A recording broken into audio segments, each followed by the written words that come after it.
Good morning students. Class 3 Hindi 2 हम लोग चर्चा करने वाले हैं। आज पढ़ने वाले हैं जैसे को तैसा। पिछली कक्षा में हम लोगों ने चर्चा किया था हिंदी 2 में मदर टेरेसा। इस पाठ के अनंतर इस लेसन के बाद आज हम देखने वाले हैं जैसे को तैसा। तो चैप्टर नंबर 7 जैसे को तैसा, यानी एक मुहावरा है जैसे को तैसा, यानी कि जैसी करनी वैसे ही भरनी। यह आपने मुहावरा ज़रूर सुना होगा।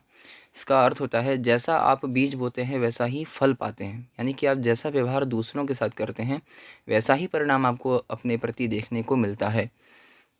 तो इसमें जैसे को तैसा इस पाठ से हम क्या सीखने वाले हैं, आज इस पाठ के माध्यम से हम कौन सी नई कहानी सुनने वाले हैं, पढ़ने वाले हैं। देखिए, किसी गांव में देवीलाल और शिवराम नामक दो व्यापारी रहा करते थे। दोनों बचपन के दोस्त थे। एक बार देवीलाल को व्यापार में बहुत घाटा हुआ। तब उसने धन कमाने के लिए परदेश जाने के बारे में सोचा। देवीलाल के पास सोने का एक तराजू था। परदेश जाने से पहले उसने शिवराम को अपना तराजू संभाल कर रखने को दिया। तो देखिए, इस गद्यांश को पढ़ने से पता चला कि देवीलाल और शिवराम नामक दो मित्र हैं जो किसी एक गांव में रहते हैं और दोनों ही क्या करते हैं, दोनों ही व्यापारी हैं, दोनों ही बिजनेसमैन हैं, दोनों ही बिजनेस करते हैं। तो देवीलाल और शिवराम नाम के दो मित्र हैं, किसी गांव में रहते हैं और व्यापारी हैं, बिजनेस करते हैं। लेकिन दोनों बचपन के दोस्त थे। तो कब से दोस्त थे एक दूसरे के? बचपन से ही, बचपन के मित्र थे, चाइल्डहुड से ही। एक बार देवीलाल को व्यापार में बहुत घाटा हुआ। तो देवीलाल नाम का जो मित्र था शिवराम का, क्योंकि शिवराम देवीलाल आपस में मित्र थे एक दूसरे के, दोनों एक दूसरे को जानते थे, मित्र थे बचपन के। तो एक बार क्या हुआ कि देवीलाल को व्यापार में बहुत घाटा होने लगा। बिजनेस करते हैं, बिजनेस कोई भी हम काम क्यों करते हैं? अच्छाई के लिए, अच्छी प्रतिक्रिया के लिए, फायदे के लिए, लाभ के लिए। तो लेकिन लाभ की जगह हानि होने लगे, अच्छाई की जगह बुराई दिखने लगे, तो क्या उसको बर्दाश्त करेगा? कोई उसके प्रति जाएगा? उसके प्रति हमारा रुचि होगी? नहीं होगा। तो उसी प्रकार से जब रुचि के अनुसार काम नहीं हो पाया, यानी कि लाभ नहीं हो पाया, हानि होने लगी, तो देवीलाल ने सोचा कि उसे धन कमाने के लिए परदेश जाना चाहिए। तो वह धन कमाने के लिए परदेश जाने के बारे में सोचा। परदेश शब्द का मतलब होता है दूसरे देश, दूसरे जगह, दूसरे स्थान, दूसरे कंट्रीज़ को या दूसरे स्थान को। तो देवीलाल के पास सोने का एक तराजू था। क्या था? सोने का एक तराजू था। तो देवीलाल के पास एक सोने का तराजू था भाई, क्योंकि व्यापारी थे, तराजू से तौलते हैं कोई भी सामान की सामग्री को, कितना है, कम है, कितना ज़्यादा है, तौल कर किसी चीज़ को हम देते हैं, उसी तौलने के बराबर को हम मूल्य, उसी का हम मूल्य लेते हैं, उसी से हमारी कमाई होती है। बोले परदेश जाने से पहले उसने शिवराम को अपना तराजू संभाल कर रखने को दिया। तो शिवराम को, शिवराम नाम के जो उसका क्या नाम है, मित्र था, उसको उसने, देवीलाल ने अपना तराजू संभाल कर रखने को दिया, क्योंकि आपस में मित्र थे, बहुत भरोसा था। वह परदेश जा रहा है, यानी कीमती वस्तु वह लेकर नहीं जा सकता था। तो इस कारण से उसने क्या किया कि अपनी कीमती वस्तु किसी भरोसेमंद व्यक्ति, यानी अपने खास मित्र को, शिवराम को संभाल कर रखने को सौंप दिया, उसे दे दिया, उस पर विश्वास करके। लगभग 1 वर्ष बाद देवीलाल धन कमाकर गांव लौटा। वह शिवराम के पास आया और उससे अपना तराजू वापस मांगा। तराजू का नाम सुनते ही शिवराम फूट फूट कर रोने लगा। वह रोते रोते बोला, मित्र, तुम मुझे बेईमान मत समझना। मैंने तराजू एक बड़े से संदूक में ताले में बंद करके रखा था। एक दिन देखा कि सोने का वह तराजू लोहे का हो गया है। तब से मैं परेशान था कि तुम्हें अपना मुंह कैसे दिखाऊंगा। ओ, तो ये बात है। तो जब इतना भरोसा करके देवीलाल ने अपने शिवराम नाम के मित्र पर बहुत भरोसा किया, उसे तराजू अपना देकर चला जाता है, लेकिन इसमें कुछ गड़बड़ी हो गई। क्या हुआ? तो लगभग 1 वर्ष बाद जब अपनी कमाई करके, अपना धन इकट्ठा करके शिवराम देवीलाल लौटता है, वापस आता है, तो देखता क्या हुआ। तो देवीलाल जब धन कमा कर गाँव वापस लौट आया, तो वह शिवराम के पास आया और उससे अपना पुराना दिया हुआ तराजू सोने का वापस मांगने लगा। तो शिवराम क्या कहता है कि उसे अपना तराजू वापस मांगा। तो तराजू का नाम सुनते ही शिवराम फूट फूट कर रोने लगा। देखिए, फूट फूट कर रोने का मतलब होता है अत्यंत खेद, अत्यंत कष्ट प्रकट करना, किसी को अपनी दुख व्यथा बताना। तो उसी को बोले फूट फूट कर रोने लगा। क्यों रो रहा था भाई? कौन सी ऐसी महान गड़बड़ी हो गई? कौन सी ऐसी समस्या थी? क्यों रो के रहा? रोने का कारण क्या है? तो कारण बताते हुए शिवराम बोलता है कि मित्र, हे दोस्त, तुम मुझे गलत मत समझना, मुझे तुम बेईमान मत समझना। मैंने कोई गलत काम नहीं किया, मैंने कोई बेईमानी नहीं की है, मैंने अपना ईमान खराब नहीं किया। लेकिन क्या, मैंने तराजू एक बड़े से संदूक में ताले में बंद करके रखा था। तो अपनी सच्चाई को, अपनी ईमानदारी को दिखाने के लिए, बताने के लिए, व्यक्त करने के लिए कहता है शिवराम देवीलाल अपने मित्र से कि मैंने तो तुम्हारे सोने की जो तराजू थी, तुमने जो दिया था, उसको तो मैंने एक बड़े से संदूक में ताले में लगा करके बंद करके रखा था। लेकिन क्या हो गया, क्या गड़बड़ी हो गई? तो कहता है कि एक दिन जब मैंने अचानक से देखा कि वह सोने की तराजू लोहे का हो गया है। ओहो, ऑटोमेटिक ही चेंज हो गया, ऑटोमेटिक बदल गया। कैसे हो गया ये सब कुछ? तो बोलते हैं कि तब से मैं परेशान था कि तुम्हें अपना मुंह कैसे दिखाऊंगा। वह अपनी व्यथा, अपना कष्ट, अपनी पीड़ा बताते हुए श्रीराम कहता है कि हे मित्र, तुम मुझे गलत मत समझना, तुम ये मत सोचना कि मैंने तुम्हारे साथ गद्दारी की है, बेईमानी की है, मैंने तुम्हारा तराजू सोने का बदल दिया है, चेंज कर दिया, तुम्हें तुम्हारी सोने की तराजू मैंने हड़प ली है, ऐसा कुछ भी नहीं। लेकिन मुख्य क्या है, मेन बात क्या है कि वह अपने आप ऑटोमेटिक ही चेंज हो गया, बदल गया है, कैसे परिवर्तन हो गया है। तब से मैं एकदम परेशान हूँ इस बात को लेकर के कि मैं तुम्हारा कैसे सामना करूँगा, तुम्हें यह बात कैसे बताऊँगा। मुझे इस बात का बहुत खेद है कि तुम्हारे तराजू ऐसे बदल गई। क्या होता है आगे? अब अगले पेज में देखिए। तो कहता है कि देवीलाल को समझते देर न लगी कि उसका मित्र सोने के लोभ में बेईमान हो गया। ओहो, यानी कि जैसे को तैसा जो पाठ का नाम है, उस पे यह पता चल रहा है कि जैसा करनी वैसा भरनी। तो क्या हुआ था? तो देवीलाल को समझते देर न लगी। यह बात समझ गया था देवीलाल कि जो मैंने अपने मित्र पर इतना भरोसा करके, मित्र होने के नाते उसको अपनी सोने की तराजू देके गया था, वो तो किसी को भी मैं देख के जा सकता, वो सुरक्षित रखता। लेकिन मैंने तुम्हें मित्र समझ करके अपना दिया, उस मित्रता पर तुमने आघात किया है, तुमने मित्रता पर भरोसा नहीं जताया, उस भरोसे के तुम काबिल नहीं, तुम बेईमान बन गए। किसके कारण? तो सोने के लोभ के कारण। लोभ माने किसी चीज़ की अत्यंत प्रेम में, किसी वस्तु के लिए हमें अत्यंत प्रेम हो, किसी व्यक्ति के लिए अत्यंत प्रेम हो, तो उसके लोभ में फंस करके तुम बेईमान हो गए, तुमने मित्रता भूल गई, मित्रता का मूल्य ना तुमने पहचाना मेरे। तो बोलता है अब हो भी क्या सकता था? बात तो सही है, क्योंकि वो तो अपना सोने की तरह जो देखे गया था। तो कहता है कि अब हो भी क्या सकता है? अब तो मैं तुम्हारा खोज के तुम्हारे घर में जाके चेकिंग करके तुम्हें परेशान करके तुमसे ज़बरदस्ती तो मैं निकलवा नहीं सकता हूँ, क्योंकि तुमने तो वो छुपा दी है। ज़ोर ज़बरदस्ती से नहीं, बल्कि कैसे निकलवाऊँगा, कैसे तुम्हें मुझे वह प्राप्त होगी, तुम कैसे दोगे? तो मन ही मन कुछ न कुछ तो उपाय सोचता होगा।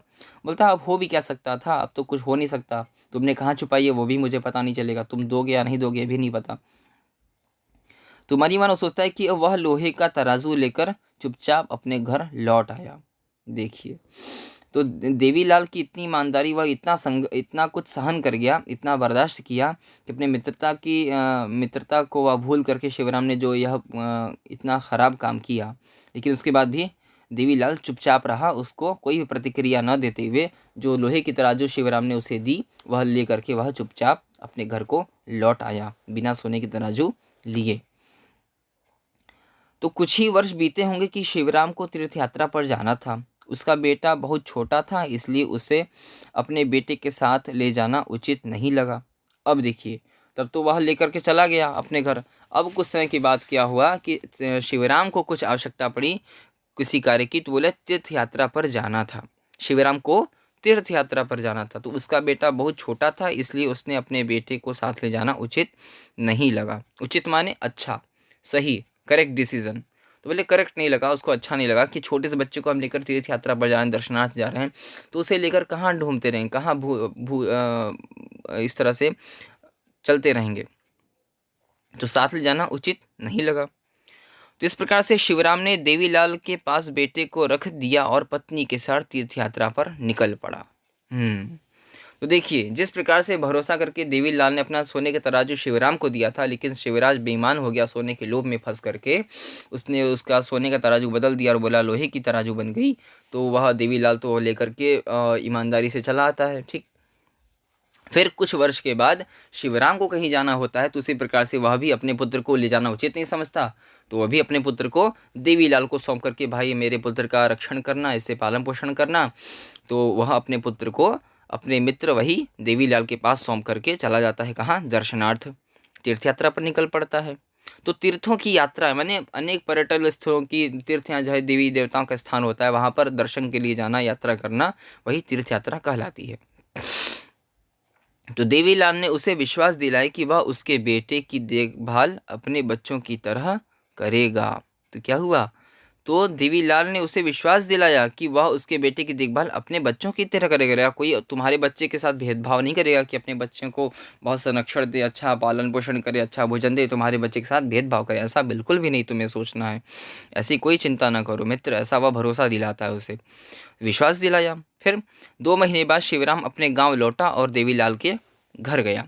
जो 2 महीने की तीर्थ यात्रा करके शिवराम वापस आता है अपने गांव और अपने पुत्र को लेने के लिए अपने मित्र के घर, यानी उसका मित्र कौन, देवीलाल के पास जाता है। देवीलाल से बोलता है, मित्र देवीलाल, मेरे पुत्र को मुझे वापस लौटा दो, दे दो। तब क्या होता है, तो जैसे को तैसा, यानी कि जैसा कार्य शिवराम ने अपने मित्र देवीलाल के साथ किया था, वही अब उसके साथ भी होने जाता, शिवराम के साथ भी वैसा ही होने वाला था। क्या होने वाला था, तो देखिए अगले चैप्टर में, अगले पेज में। बोले उसका खूब स्वागत सत्कार किया, यानी कि जब पुनः वह यात्रा से थके हुए होकर इतनी बड़ी लंबी 2 महीने की यात्रा करके जब शिवराम वापस आता है, तो उस देवीलाल उसको अपने घर पे बुलाकर उसका खूब स्वागत सत्कार करता है। जैसे हम लोग अपने अतिथि का, अपने गेस्ट का स्वागत सत्कार करते हैं, पानी पिलाते हैं, उसके चरण धोते हैं इत्यादि, जो भी स्वागत सत्कार हम वर्तमान में करते हैं, उसी प्रकार से वह स्वागत सत्कार करके अच्छा भोजन कराए, बढ़िया बढ़िया व्यंजन बना के खिलाता है ताकि वह बहुत प्रसन्न हो, उसकी थकान दूर हो जाए। अब तुम आराम करो, काफ़ी थक गए होगे। तो कहता है देवीलाल शिवराम से कि मित्र, तुम तो इतनी लंबी यात्रा करके आ रहे हो, चाय पानी पियो, भोजन इत्यादि करो, बढ़िया बढ़िया व्यंजन खाओ, आराम करो, और तुम थोड़ा आराम भी कर लो, काफ़ी थक गए होगे, हमारे यहाँ ही सो जाओ, आराम कर लो। लेकिन शिवराम ने क्या कहा, अरे मेरे बेटे को तो मेरे पास ले आओ, उसे देखने के लिए मेरा मन व्याकुल हो रहा है। ओ हो, क्या बात है। तब शिवराम के पास अब वह समय आने वाला था, शिवराम के सामने वह समय आने वाला था जैसे को तैसा। तो उसने जो कार्य पूर्व में किया था उसका परिणाम उसे ही खुद के ऊपर घटित होते हुए देखते हुए देखने को मिलने वाला था।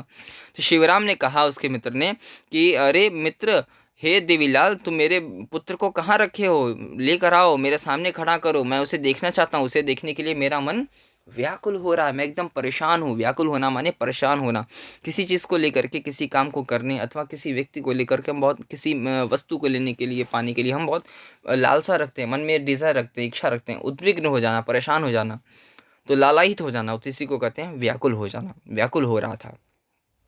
तब देवीलाल घर के अंदर से बंदर का एक बच्चा अपने साथ ले आया। उसे गले में रस्सी बंधी थी जिसका दूसरा छोर देवीलाल थामे हुए था। बंदर के बच्चे को पुचकारते हुए देवीलाल ने कहा, बेटे जाओ, अपने पिता की गोद में बैठ जाओ, उन्हें प्यार करो। बंदर का बच्चा उछलता कूदता शिवराम की गोद में बैठ गया। वह अपने छोटे छोटे हाथों से उसके गालों को सहलाने लगा। शिवराम ने नाराज होते हुए पूछा, मेरे बेटे की जगह यह बंदर का बच्चा क्यों लेकर आए हो? देवीलाल ने कहा, विश्वास करो मित्र, विश्वास करो, यही तुम्हारा बेटा है। ओहो, अब देखिए वही बात हो रही है जैसे को तैसा। तो देवीलाल घर के अंदर से बंदर का एक बच्चा लेके आते हैं, कहते हैं उसके गले में जो कि एक रस्सी बंधी थी, आप चित्र में देख पा रहे होंगे।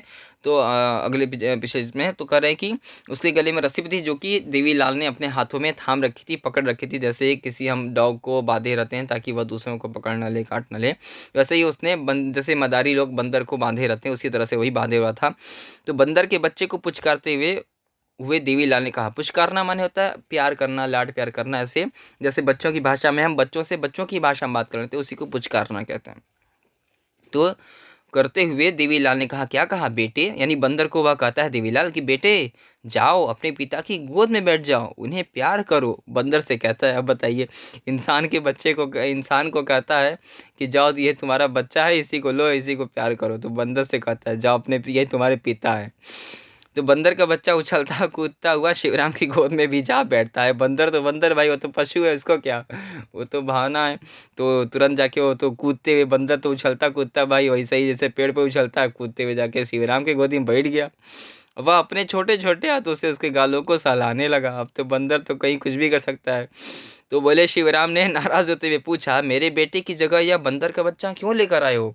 और नाराज होते हैं भाई, क्योंकि वो देवीलाल कह रहा है कि ये तुम्हारा बेटा है, बेटे से प्यार करो। बंदर को कहता है कि हाँ, ये तुम्हारे पिताजी हैं, जाओ बेटा, अपने पिताजी गोद में जाओ, उन्हें प्यार करो। कि तुम्हें अपना बेटा बनाएंगे। तो बेटे की जगह बंदर पकड़ा दिया। तो जैसे को तैसा। शिवराम ने नाराज होते हुए पूछा, मेरे बेटे की जगह यह बंदर का बच्चा क्यों लेकर आए हो? तो देवीलाल ने उत्तर दिया। क्या कहता है देवीलाल? विश्वास करो, यही तुम्हारा बेटा है। तुम भी जैसे क्या कहते हैं, शिवराम ने कहा था कि विश्वास करो मित्र, मैंने तो बहुत सुरक्षित रखा था, लेकिन अपने आप ऑटोमेटिक पता नहीं कैसे अचानक से तुम्हारी सोने की तराजू लोहे में बदल गई। तो उसी तरह से देवीलाल भी कहता कि विश्वास करो मित्र, यही तुम्हारा बेटा है जो बंदर में बदल गया, अचानक से कैसे बदल गया है। फिर देखिए अगले पेज में, तो बोलते हैं यह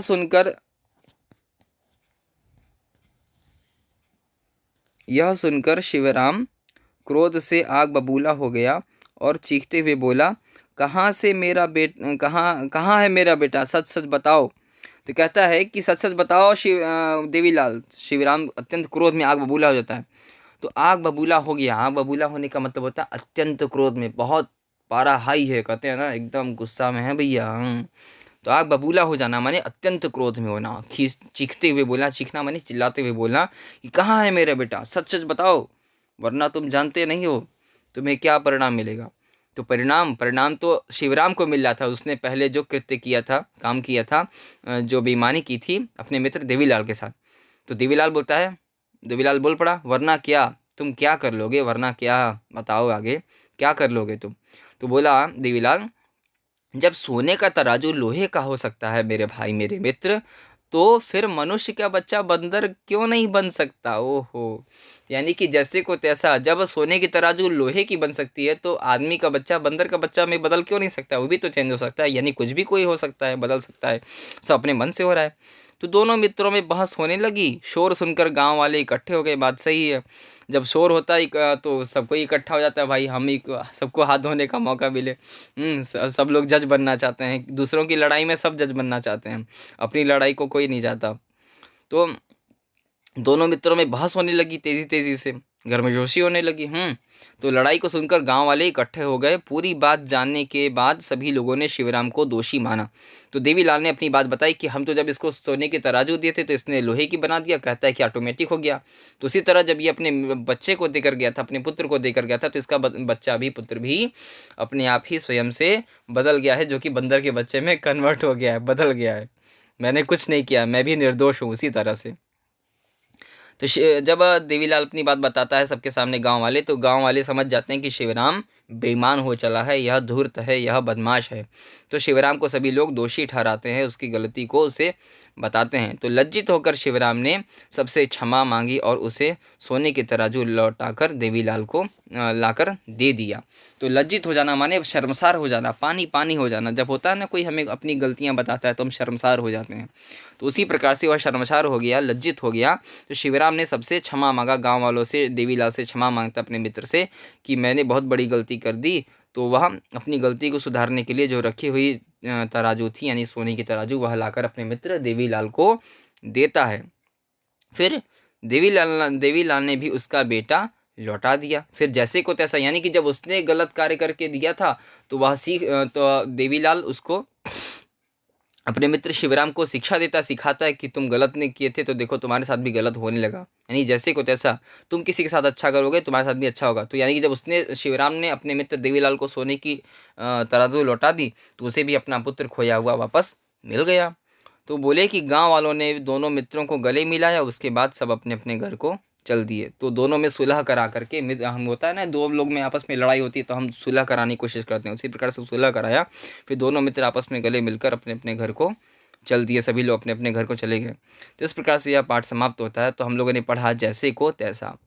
तो इस पाठ को पढ़ने से शिक्षा मिलती है, समझ में आता है कि जब हम अच्छा कार्य दूसरों के साथ करते हैं तो हमारे साथ भी अच्छा ही होता है। इस प्रकार से जब हम समझ पाएंगे कि हमें समाज में दूसरों के साथ, अपने मित्रों के साथ, सगे संबंधियों के साथ, हर व्यक्ति के साथ अच्छा व्यवहार करना चाहिए, बिहेवियर अच्छा रखना चाहिए, चिंतन अच्छा रखना चाहिए, हमारी सोच अच्छी होनी चाहिए, तभी हमारे साथ अच्छा हो पाएगा, तभी हमारे साथ लोग भी अच्छा करेंगे। अगर हम दूसरे के प्रति हीन भावना रखें, गलत व्यवहार करें, बुरा व्यवहार करें, तो हमें भी वैसा ही परिणाम देखने को मिलेगा। हम भी किसी के कभी प्रेमी नहीं बन पाएंगे, कोई हमें प्यार करने वाला नहीं होगा, कभी कोई हमें चाहने वाला नहीं होगा, कोई हमें पसंद करने वाला नहीं होगा। तो उसी प्रकार से कोई हमारी रिस्पेक्ट नहीं करेगा। तो अगर आप रिस्पेक्ट चाहते हैं किसी से पाना, तो आपको रिस्पेक्ट पहले किसी को देना पड़ेगा। तो सम्मान पाने के लिए सम्मान देना पड़ता है पहले, तभी व्यक्ति बड़ा बनता है। जैसे कि संस्कृत में एक कहावत है कि आत्मनः प्रतिकूलानि परेषां न समाचरेत्। तो यह बात भी इसी पर घटित होती है कि जैसे को तैसा, जैसी करनी वैसी भरनी। आप जैसा व्यवहार, आत्मनः प्रतिकूलानि, आप अपना व्यवहार वैसा ही रखिए जैसा कि दूसरों से आप अपने लिए अपेक्षित करते हो। अगर आप चाहते हैं कि लोग आपकी इज्जत करें, आपको सम्मान दें, तो आपको भी दूसरों के साथ वैसा ही व्यवहार करना चाहिए, दूसरों को सम्मान देना चाहिए, उनकी रिस्पेक्ट करनी चाहिए। प्रतिकूलानि परेषां न समाचरेत्, न समाचरेत्, ऐसा व्यवहार न आचरण करें, ऐसा व्यवहार न करें जो कि आपको खुद के लिए अच्छा न लगता हो। आप किसी को झापड़ ना मारें, किसी के साथ गाली गलौज या किसी के साथ ऐसा बुरा बर्ताव न करें। अगर आप चाहते हो कि आपको कोई गाली न दे, कोई आपको ना मारे, कोई आपको परेशान न करे, तो आपको भी वैसा ही करना होगा दूसरों के प्रति। तो यह शिक्षा थी, यह पाठ की जैसे को तैसा, यह हमें सीखने को इस पाठ से मिलता है। इस प्रकार से आज की कक्षा यहीं समाप्त होती है। अगली कक्षा में पुनः मिलेंगे। धन्यवाद।